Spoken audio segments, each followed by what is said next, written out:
Hello mga idol, please like, share and subscribe for more novel stories to uploads.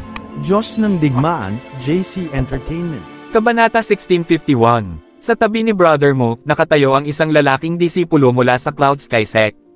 Kumunat ang kanyang noo at tila hindi nasisiyahan sa mungkahi ni kuya mo na palayain ang mga babae.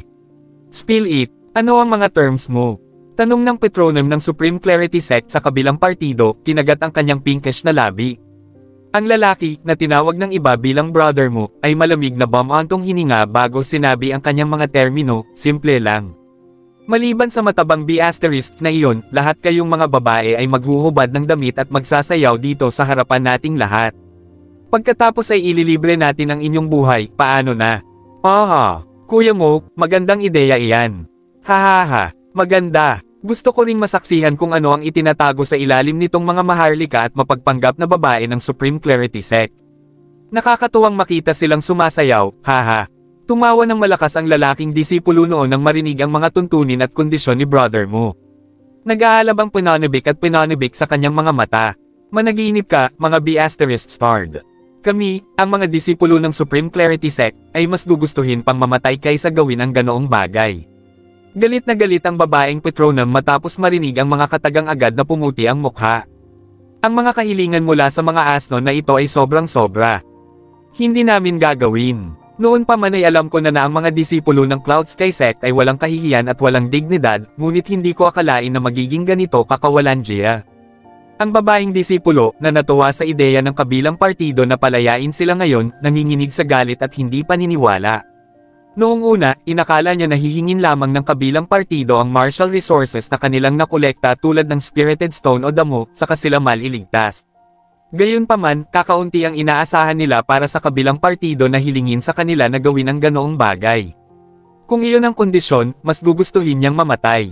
Hahaha, well, kung hindi ka pumayag sa mga terms namin, hindi ka lang mamamatay sa isang iglap kundi paglalaroan ka rin bago ka mamatay. So, tell me, sigurado ka bang ayaw mong tanggapin ang proposal namin? Ang lalaki ay humikbi ng malalim na may masamang ngiti at isang masama ngunit kumpiyansa na tingin sa kanyang mukha. Ayoko pang mamatay. Tinatanggap ko ang mga tuntunin mo. Nagtaas ng kamay ang chubby na babaeng disipulo at isinuko ang sarili matapos isipin ang mungkahi. Ang mga lalaking disipulong iyon ng Cloud Sky Sect ay halos bumuga ng dugo nang makita nilang ang boses ay pag-aari ng matabang babaeng disipulo. F*** off. Sinasaktan mo ako kahit nakadamit ka, not to mention you without the clothes. Iwaw, gross. Binaril ni brother mo ang chubby na disipulo ng isang nakamamatay na tingin at hinigpitin ang espada sa kanyang kamay. Sa sarkastikong tono, sinabi niya, hindi alam ng mga murang slot na ito kung ano ang makakabuti para sa kanila. Dahil ayaw nilang sumayaw para sa atin, sa pilitin natin silang gagawin. Oo, gawin mo sila. Ang isa pang lalaking disipulo, na matagal nang naghihintay sa mga babae na sumayaw para sa kanya, ay humakbang at sumugod sa mga babae sa isang iglap. Swoosh! Gayunpaman, sa sandaling ito, isang nakamamatay na aura ng espada ang lumipad mula sa gilid at hinati ang lalaki, na pinatay siya sa lugar. Sa una, walang sama ng loob o poot sa pagitan ng Supreme Clarity Sect at Cloud Sky Sect. Gayunpaman, ipinapahayag ko na mula ngayon, Cloud Sky Sect ang magiging kaaway ng Supreme Clarity Sect. Malamig na tumitig si Melody sa harapan at nagpahayag sa walang init na tono. Kabanata 1652. Hey! Napaka-snobbish ng ugali. Sino ka para mag-declare ng ganyan? Ang nangungunang lalaking disipulo ng Cloud Sky Sect brother. Ngunag-igting ang kanyang mga ngipin, tumalikod, at natatawang sinabi. Gayunpaman, kalahati pa lamang ng kanyang pangungusap ang natapos niya nang lumingon siya at nakita kung sino ang nagsasalita. Humugat siya ng malalim na hininga at nanlaki ang mga mata. Ang tagapagsalita ay ang Saintess ng Supreme Clarity Sect, at bilang Saintess, talagang nagawa niyang mag-declare ng ganoong desisyon. Sacred Lady. Oh my goodness! Ito ang ating Sacred Lady Melody. Namulaklak ang pag-asa sa mga babaeng alagad ng Supreme Clarity Sect nang makita nilang ang dumating ay ang sagradong ginang ng kanilang sekta. Namula ang kanilang mga mata sa tanawing nasa harapan nila, pakiramdam nila ay maswerteng nakaligtas sila mula sa isang holocaust dahil alam nilang dumating ang kanilang sagradong babae para iligtas sila. Teka, nandito rin si Young Master White.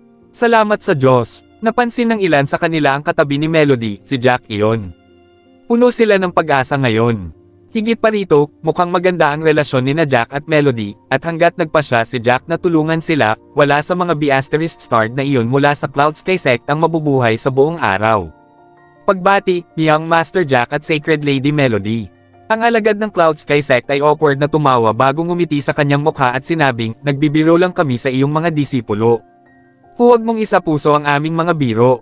At saka, mula pa noong unang panahon, ang 4 na dakilang angkan at ang 8 dakilang nakatagong pamilya ay may lihim na kasunduan, bawat isa ay pupunta sa kanilang sarili. Sariling paraan ng hindi nakikialam sa isa at walang puot sa pagitan ng mga sinaunang angkan at mga nakatagong pamilya, tama ba? Oo, nagbibiro ka lang sa kanila. Ngumisi si Melody at sumilip sa mga sugat sa mga babaeng disipulo bago nagpatuloy, kung dumating ako ng ilang sandali, namatay na sila. Sa tingin mo ba ay walang makakarinig sa iyo nang ibulalas mo ang mga walang hiyang salitang iyon? Nang bumagsak ang huling salita, itinurok ni Melody ang kanyang chi energy sa espada sa kanyang kamay. Buzz! Habang ang enerhiya ng chi ay lumipad patungo sa espada, ang espada ay nanginginig ng malakas, naglalabas ng hugong na tunog, at ang panginginig ng espada ay lumakas at lumakas.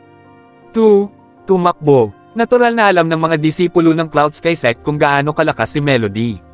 Nang makita nilang handa ng maglaslas si Melody, natakot sila at tumalikod upang makatakas. Medyo marami sila, hayaan mo akong tulungan ka. Nang makita ang mga lalaking iyon na sinusubukang tumakas, lumipad pasulong si Jack at iniwagayway ang kanyang braso, pinutol ang dalawang magkasunod na aura ng espada sa di kalayuan.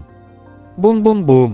Sa pagsanib puwersa nilang dalawa, ang mga disipulong iyon ng Cloud Sky Sect ay walang kalaban-laban para sa kanila. Wala pang kalahating minuto, naalis na silang lahat. Freaking strong. Hindi sila magagapi. Tama. 2 beses lang ibinato ni Young Master Jack ang kanyang espada at karamihan sa kanila ay napatay na. Ang ilang babaeng disipulo ng Supreme Clarity Sect ay humahanga kay Jack na para bang sinasamba nila ang Diyos. Nang makita ni Melody na sinasamba ng kanyang mga tao si Jack na para bang isa itong makapangyarihang nilalang na bumaba mula sa langit, hindi niya alam kung matatawa ba siya o maiiyak. Karaniwan, hindi sila magiging ganito, ngunit ngayon, bawat isa sa kanila ay naging malaking tagahanga ni Jack. Mas masahol pa, ang ilan sa kanila ay naglalaway kay Jack at gustong lumunin siya na para bang si Jack ay isang perpektong inihaw na juicy drumstick. Pero na, kailangan nating subukang hanapin ang mga miyembro ng ating pamilyang White pati na rin ang mga tao ng Supreme Clarity Sect. Nakakunot ang noo ni Jack habang patuloy na lumilipad kasama ang kanyang mga tao. Isang 3rd grade intermediate level spirited grass.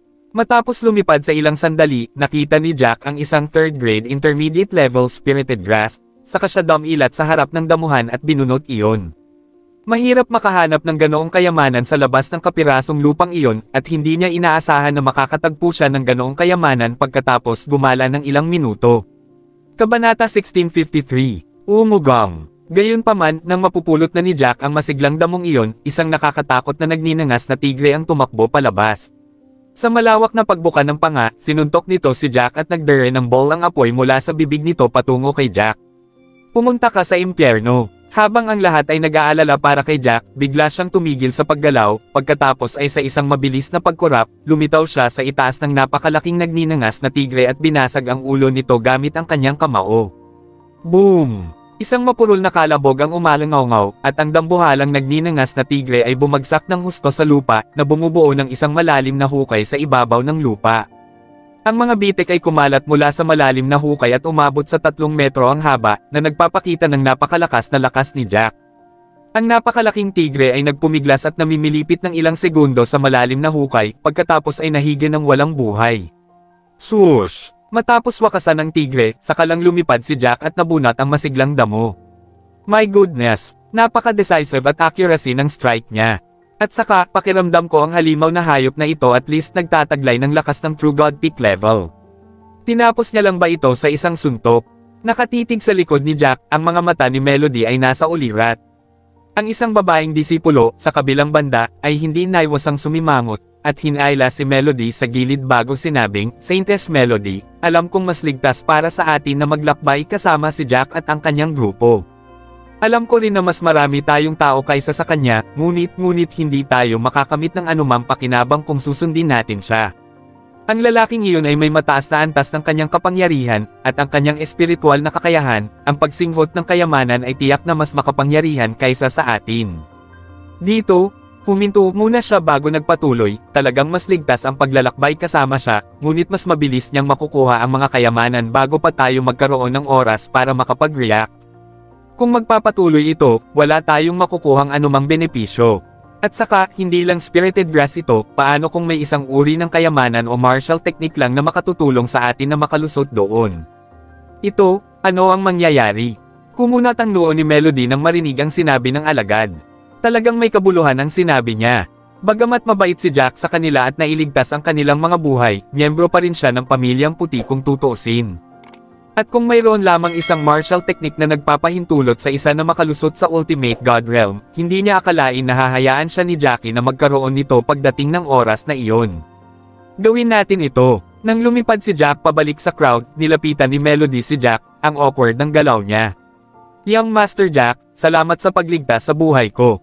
Ngayong ganap na gumaling ang mga sugat ko, sa palagay ko ay dapat na tayong lumipat. Magkahiwalay. Hahanapin ko ang ating sect master at ang iba pang mga disipulo. Saglit na natigilan si Jack, hindi niya inaalam kung bakit biglang nag-propose ng ganoong ideya si Melody. Gayunpaman, pagkatapos tingnan ang masiglang damo sa kanyang kamay, napagtanto niya. Ngumiti siya kay Melody bago nagsalita, sige. Ikaw ay mula sa Supreme Clarity Sect kung tutuusin.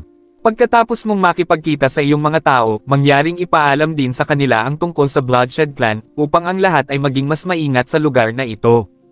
Ang mga katutubo na iyon ay tila hindi malugod na tinatanggap ang mga tagalabas na tulad natin.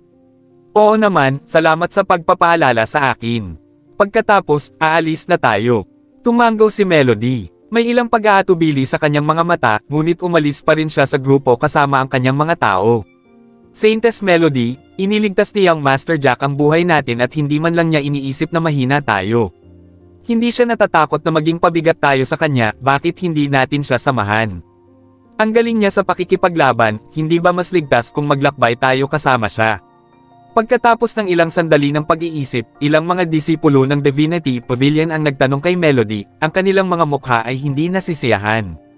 Talagang mas ligtas para sa amin na maglakbay kasama siya, ngunit kami ay mula sa Supreme Clarity Sect kung tutuusin.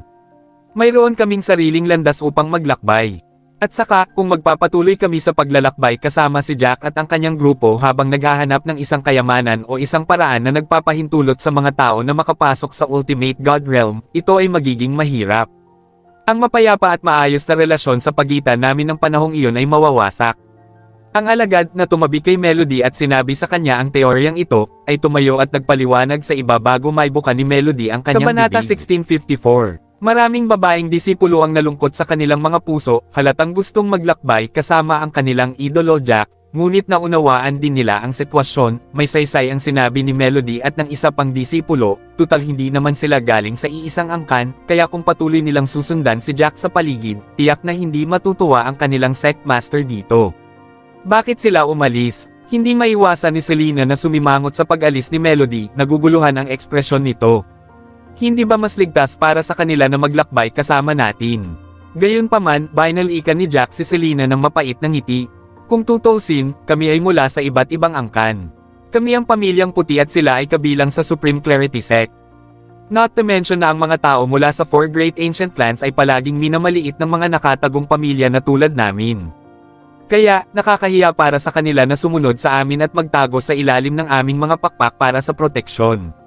Higit pa rito, kung maglalakbay kami ng sama-sama at mahanap ang kayamanan na maghahatid sa isa't isa, sa pamamagitan ng tunay na Diyos ay makakamit natin ang tunay na kayamanan, oras, wala ng kapayapaan at pagkakaisa sa pagitan natin.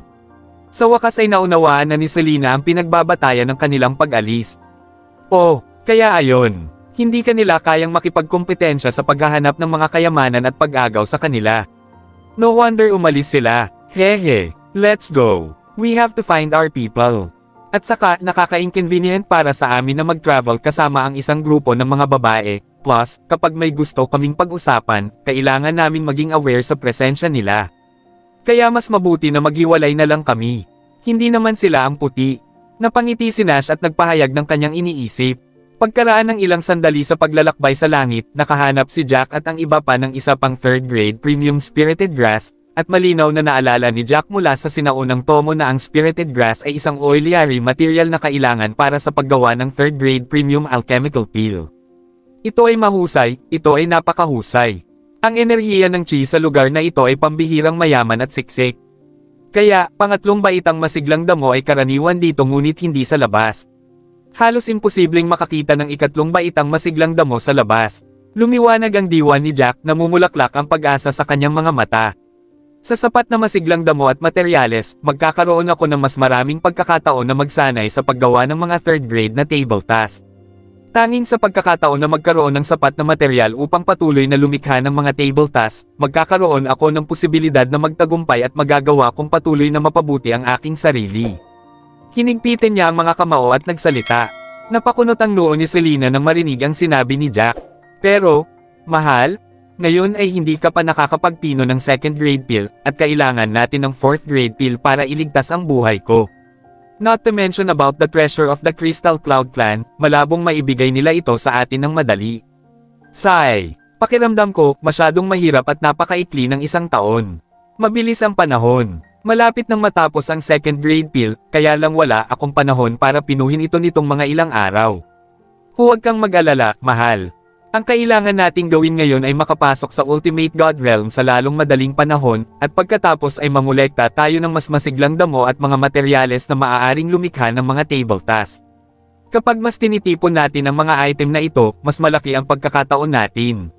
Sa ganitong paraan lamang tayo magkakaroon ng pag-asa na magtagumpay. Ngumiti ng malumanay si Jack. Pagkatapos ay pinangunahan niya ang mga tao na magpatuloy sa paglipad. Master White, sa wakas ay natagpuan ka na namin. O aking Diyos, ako ay napakasaya.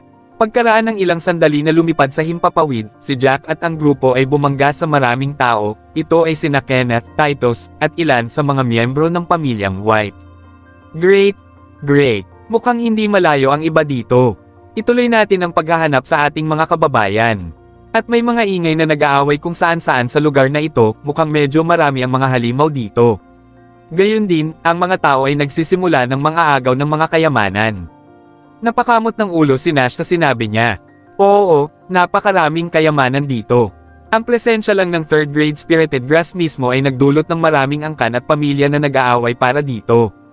Nakatagpo kami ng ilang tao mula sa Divine King Sect na nangaagaw ng spirited grasses, ngunit hindi sila makakapareha sa amin. Hahaha, at ang third grade intermediate spirited na damo ay atin na sa huli. Isang mainit na tawa ang isinalaysay ni Kenneth sa nakaraang pagtatagpo. Si Titus, na tumabi kay Kenneth, ay naputol, na kumunat ang noo. Master White, hindi ako sigurado kung bakit at paano nangyari, na nandito rin ang mga tao ng Cloud Sky Sect, Divinity Pavilion, at Gods and Kings Pavilion.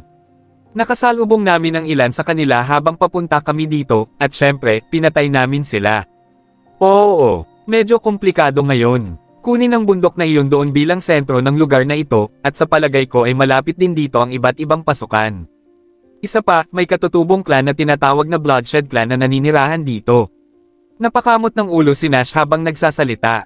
Kabanata 1655. Pagkatapos ay sinabi ni Nash ang mga yugto na nangyari sa kanila sa mga miyembro ng pamilyang White nang walang mga detalye. Ano? Paanong ang mga taong ito ng Bloodshed Clan ay kasuklam-suklam? Naglakas loob silang sampay ng ating young Madam Selena.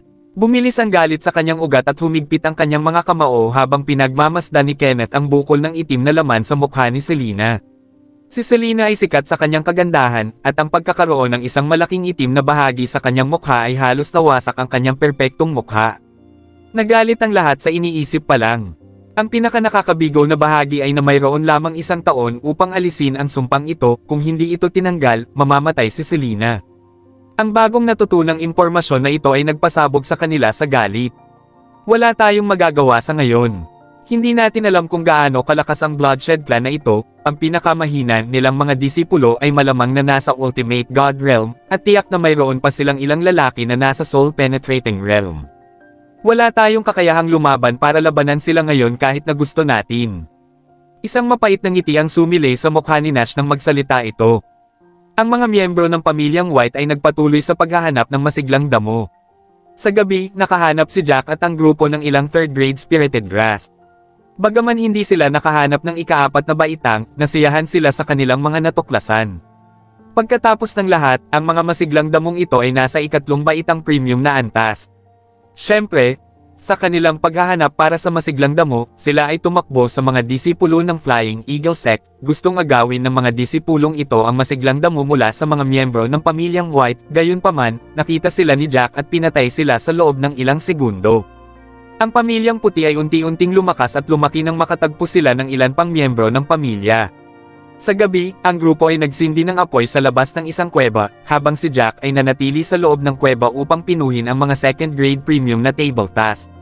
Sa kanilang paglalakbay sa pag-aalis sa loob at labas, nakakita sila ng maraming second-grade spirited grass. Kaya, si Jack ay nagkaroon ng higit sa sapat na material para pinuhin ang mga premium na table task sa ikalawang baitang. Matapos ang isang nabigong refinement, sa wakas ay natapos na ni Jack ang pagpino sa second-grade premium na mga table task sa kanyang ikalawang pagtatangka. At sa ngayon, isa siyang second-grade premium advanced level alchemist. Gumawa si Jack ng ilan pang mga table task sa magdamag at ipinamahagi ang mga ito sa ilang miyembro ng pamilyang White na nangangailangan ng mga table task. Kinaumagahan, umalis ang grupo sa kuweba at ipinagpatuloy ang kanilang pakikipagsapalaran. Nagpatuloy ang karamihan sa paghahanap ng mga kayamanan, at pagkaraan ng ilang sandali, nalaman nilang may higit sa 100 tao sa unahan na lumilipad patungo sa kanila. Ito ang pangatlong elder at ang iba pa. Sila iyon. Sa wakas, nahanap na namin sila. Lumilipad ang diwa ni Kenneth na halos hindi niya maitago ang kanyang pananibik nang makita ang third elders at ang iba pang miyembro. Tumawa siya ng malakas. Ganoon din, nang makita ni Lancelot ang karamihan, halos mapatalon siya sa tuwa. Siya at ang kanyang grupo ay mabilis na lumipad papunta kay Jack at sa iba pa. Master White, napakagandang sa wakas ay muling makasama kayong lahat. Tumingin si Lancelot sa lahat, kumikinang ang kanyang mga mata sa pananibik, at halos maparalisa siya sa kaligayahan.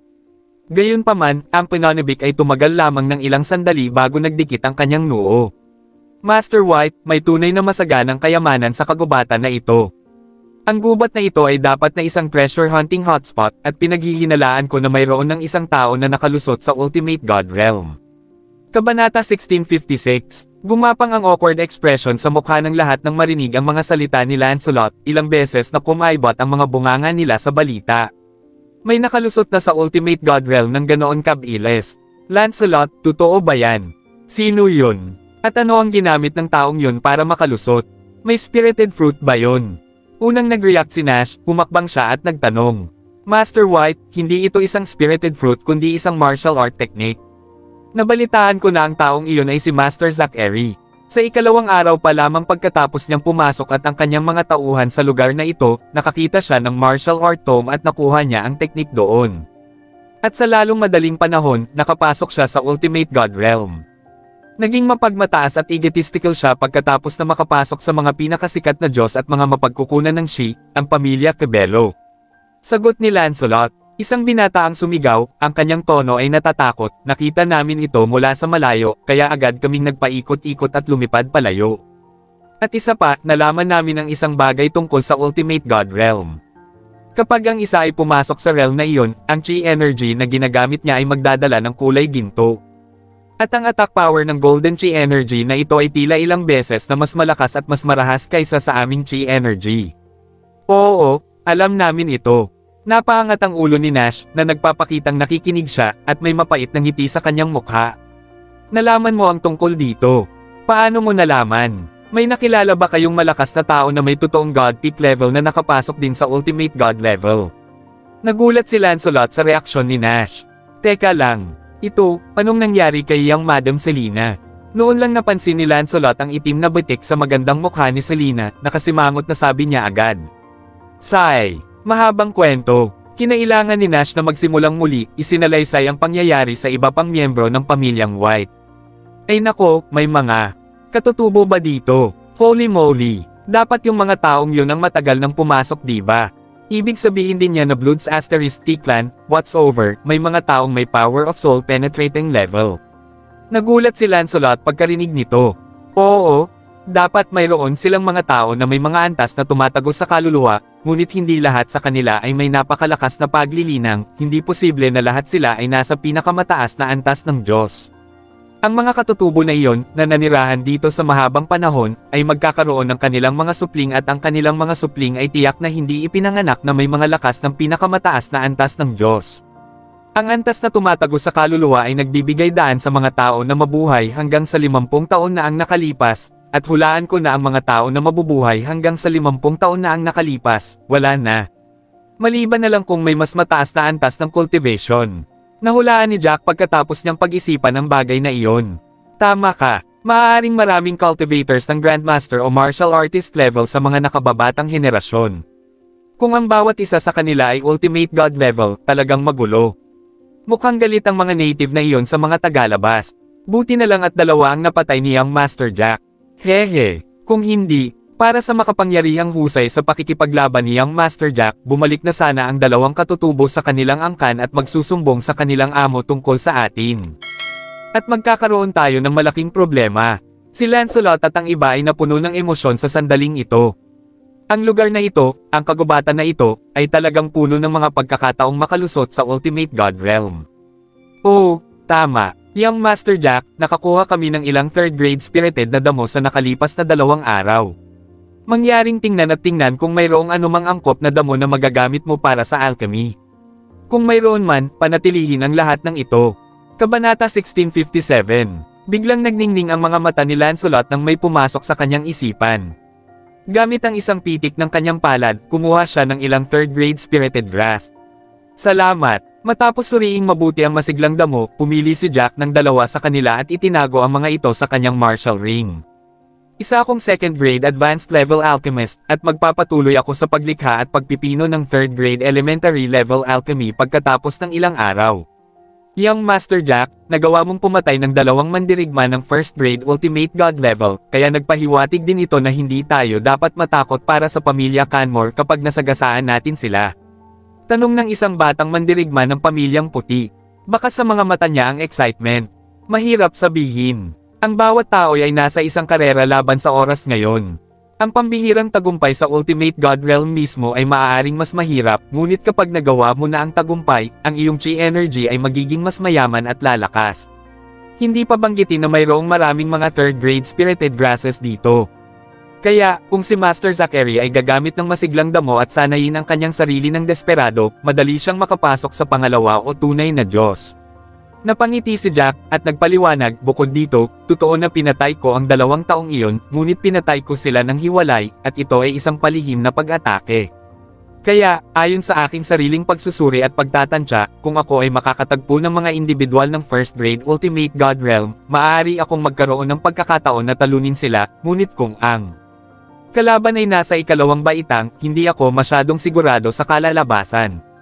Baka ako ang mapatay. Huminto si Jack ng ilang segundo bago nagpatuloy sa may kumpiyansa na tono, gayunpaman, kung ako ay pumasok sa Ultimate God Realm, wala sila sa akin. Tinapik ni Nash ang balikat ni Jack, puno ng kasiyahan ang mukha niya. Lahat ng tao ay nakikipagkarera laban sa oras. Bago ito, ang mga nasa huling yugto ng True God Realm ay walang sapat na mapagkukunan upang sanayin at maabot ang pinakamataas na yugto. Ngayon, sa masaganang masiglang damo dito at isang kapaligiran na puno ng chi energy, mas magiging madali para sa mga taong iyon na magsanay at maglinang. Ito ay para sabihin na sila ay makakalusot sa peak na yugto ng realm, sa tunay na kaharian ng Diyos, pagkatapos ay natatakot ako na. Sa pagsasalita noon, tumawa ng malakas si Nash. Ngunit, sa palagay ko, ang anak ko ang pinakamatalinong at promising na manlalaban. May tiwala ako sa iyo. Kapag nakapasok ka sa first grade Ultimate God Realm, ang iyong husay sa pakikipaglaban ay madaling malampasan ang iba kahit na ang mga nasa second grade Ultimate God Realm. Let's go! Hindi natin alam kung kailan tayo kukuha ng teknik para makapasok sa Ultimate God Realm. Huminga ng mahabang buntong hininga si Jack at sinabing, kung ibinahagi ni Master Zachary ang pamamaraan sa kanyang mga tao ng totoong Diyos na antas ng tugatog at hayaan silang magtanim, kung gayon sa oras na iyon ang pamilya Canmore ay magkakaroon ng higit sa isang manlalaban ng pinakamataas na antas ng Diyos. Sa sandaling tayo at ang iba pang kilalang mga angkan at pamilya ay tumungtong sa bahaging ito ng lupain, lahat tayo ay nakatakdang harapin ang lahat ng mga pagbabago at pagbabago ng mga pamilya. At mahirap mag-conclude kung aling mga angkan at pamilya ang mas mabilis na uunlad at magiging pinakamalakas sa lahat. Bumbang Pow! Sa mismong sandaling ito, sa kalangitan na hindi kalayuan sa kanila, isang nakakatakot na tunog ng pakikipaglaban ang tumagos sa hangin, na sinamahan ng isang nakakabinging dagendong ng isang halimaw na halimaw. Tumalon si Jack sa himpapawid. para tingnan, at nabigla siya sa nakita. May isang taong mula sa pamilya Cabello na hinahabol ng halimaw na hayop. Kailangan nating tulungan ang kawawang Cabello na iyon. Maganda ang relasyon ng pamilya Cabello sa atin. Tsaka close si Young Mistress Cabello kay Young Master Jack. Hehe. Nang marinig ni Lancelot ang bulalas ni Jack, ipinahayag niya ang kanyang iniisip na may mapaglarong ngisi sa kanyang Kabanata mukha. 1658. Pagkatapos magsalita ni Lancelot, lumipad siya ng nakangiti at lumapit sa isang malaking puno. Matapos niyang makitang malinaw ang napakalaking halimaw na unggoy sa kanyang harapan, hindi niya napigil ang malunok ang laway. Sa pagtingin dito, ang kakilakilabot na hininga ng halimaw ay maihahambing na sa pakiramdam ng langit at nagbigay sa kanya ng matinding pang-aapi. Hindi kaya. Ang halimaw na ito ay halos 12 ng talampakan ang taas. Masyadong nakakatakot ang kapangyarihan at bilis na ito.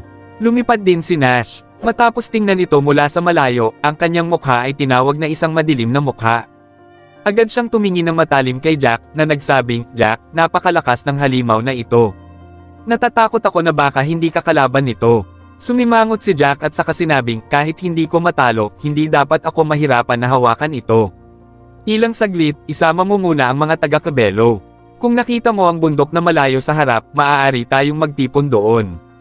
Pagkatapos mag-isip tungkol dito, gumawa ng isang flash si Jack at lumipad palabas na may isang lumilipad na espada. Kahit na magkalayo sila, nakita niya sa di kalayuan ang ilang pamilyar na figure mula sa pamilya Cabello. Imposibleng mamatay siya. Mag-ingat ka. Napatingin si Nash sa likod ni Jack at medyo nag-aalala. Tumakbo, lahat. Si Alejandro ay nagwales gamit ang isang espada sa kanyang harapan. Ang kanyang kulay abong mukha, ang kanyang mga mata ay puno ng kakila-kilabot na dugo, at siya ay sumigaw sa mga taga-Cabello sa kanyang harapan. Umuungol. Ang dambuhalang halimaw na unggoy ay direktang umungol, at ang tunog ay tinawag na umalangaw-ngaw mula sa mundo, at agad itong sinuntok sa ibaba. "Guro, tulungan mo ako." Ilang tao mula sa pamilya Cabello, na medyo mabagal na lumipad, ay direktang tinamaan ng malalaking kamao, sumabog kaagad, naging kapirasong laman at dugo, at nahulog mula sa himpapawid.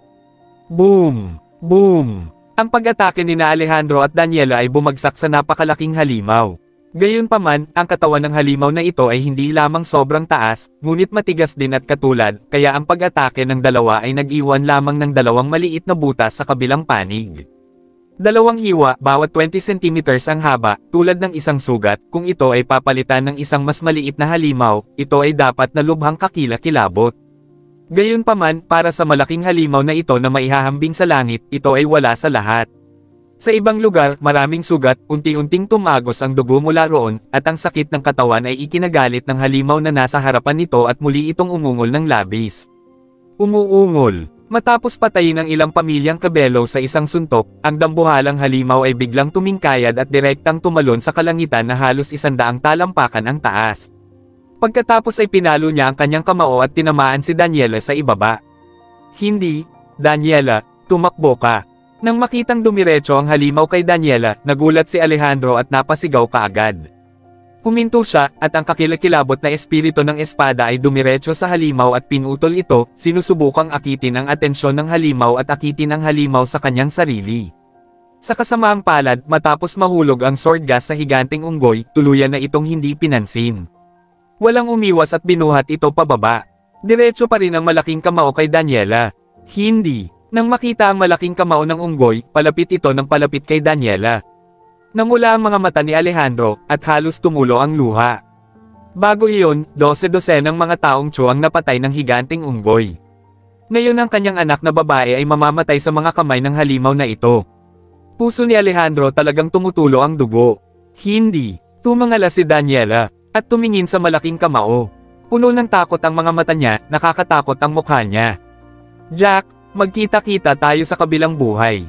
Kabanata 1659. Sa sandaling ito, muling lumitaw ang isang figure sa kanyang isipan. Isang gwapong figure ito na may pagtitiyaga sa mukha ng isang lalaki. Bagamat karaniwan siyang mukhang seryoso, palagi siyang nagpapakita sa pinakamapanganib na oras at iniligtas siya. Sa kasamaang palad, hindi ko na makikita ang figure na ito.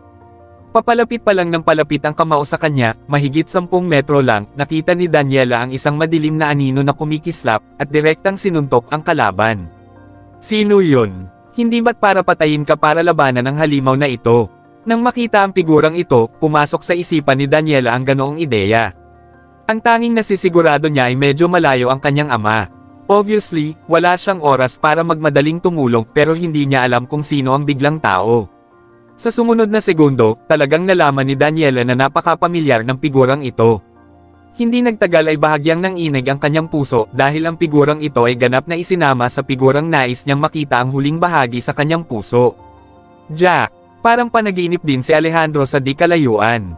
Kinusat niya ang kanyang mga mata, ngunit sa hindi inaasahang pagkakataon ay lumitaw si Jack. Nakakuyom ang mga ngipin ni Jack at umaangat ang mga kamao. Mas mababa ang tingin niya sa kamao ng halimaw. Pumunta ka, iginiit ni Jack na naramdaman niya ang matinding pressure sa unang pagkakataon. Ang halimaw na ito ay maihahambing sa unang baitang ng langit at ang pagiging epektibo nito sa pakikipaglaban ay dapat na maihahambing sa pagiging epektibo ng labanan ng ikalawang baitang ng mga monghe ng tao.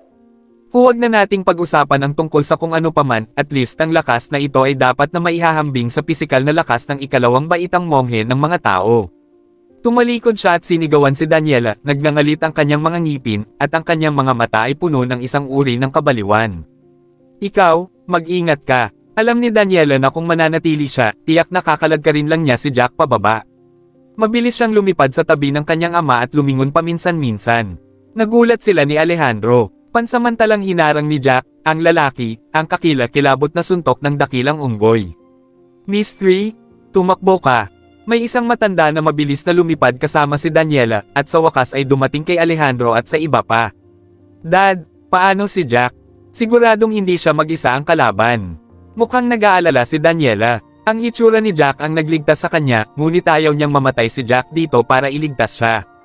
Nagngangalit si Alejandro, dapat tayong maniwala sa kanya. Hinahayaan niya tayong tumakas, tumakbo ka na lang. Pero, napatingin si Daniela kay Jack. Sa oras na ito, halatang hindi na makapigil si Jack. Go! Hindi gaanong, ngunit, nagngangalit si Alejandro at sumigaw. Ito ay isang huwag. Walang magawa si Daniela, ngunit tumalikod pa rin siya at atubiling sinundan si Alejandro at ang iba pa para lumipad pasulong. Bang! Maya-maya, hindi na nakayanan ni Jack. Ang malakas na puwersa ng kabilang partido ay tumama sa kanya sa lupa at tumama sa isang malalim na hukay. Kabanata 1660. Master White, bakit ka nandito? Pagkalipas ng ilang sandali, nakilala ni Alejandro at ng iba pa si Nash at iba pa. Kumunat ang noo ni Nash at tinuro ang bundok sa di kalayuan at sinabing, "Tara na." Naniniwala ako sa anak ko. Hawak talaga niya ang halimaw. Sabi niya, hintayin natin siya sa paanan ng bundok doon. Hanggat hindi pa siya patay, naniniwala akong makakahabol siya agad. Father White, nag-iisa si Jack. Nag-aalala ako. Kinagat ni Daniela ang sexing mapupulang labi at sumimangot. Huwag kang mag-alala, wala tayong maitutulong kung mananatili tayo. Tara na. Nakangiting sabi ni Nash. Ate Selena, ito ba sa mukha mo? Ilang sandali pa ay lumipad pasulong, nakita ni Daniela ang mga itim na batik sa mukha ni Selena. Medyo kinakabahang tanong niya. Nakikita niya na ito ay tiyak na hindi isang ordinaryong itim na nunal o balat. Kung ito ay isang ordinaryong black spot lamang, imposibleng tumubo sa mukha ng practitioner. Ayon sa mahiwagang gamot ni Jack, imposible. Walang paraan upang malutas ito para kay Selena. Mag-usap tayo habang pupunta tayo. Mapait na ngumiti si Selena, at lumipad ang lahat sa kakahuyan at dumiretso sa direksyon ng bundok. Isang makalangit na halimaw, ay talagang hindi simple. Napakalakas. Matapos bambahin si Jack sa lupa, halos hindi na niya mailuwa ang isang subo ng dugo. Tumayo siya, pinagpag ang namamanhid niyang palso, at dirdiretsong umakyat muli. Umuungol. Sumunod naman ang suntok ni Jack na lalong ikinagalit ng kaninang galit na unggoy, at kitang-kita rin ang marahas na kapaligirang ibinubuga sa kanyang katawan. Bang! Kumuha ulit ng suntok si Jack at muling binomba ang unggoy. Pagkatapos ng isang mahirap na oras, pinatatag niya ang kanyang pigire. Mabuting bata, dahil naranasan mo ang labis na pinsala, maaari pa akong magdagdag sa iyo. Pinahihit ni Jack ang kanyang palad, dinala ang espada, itinurok ang chi dito, at pagkatapos ay tinadtad ito ng espada sa harap niya. Wave Sword. Gamit ang kakayahan ni Jack, lumitaw ang isang flying sword, at lumipad patungo sa malaking unggoy na bumubuo ng Sword Dragon.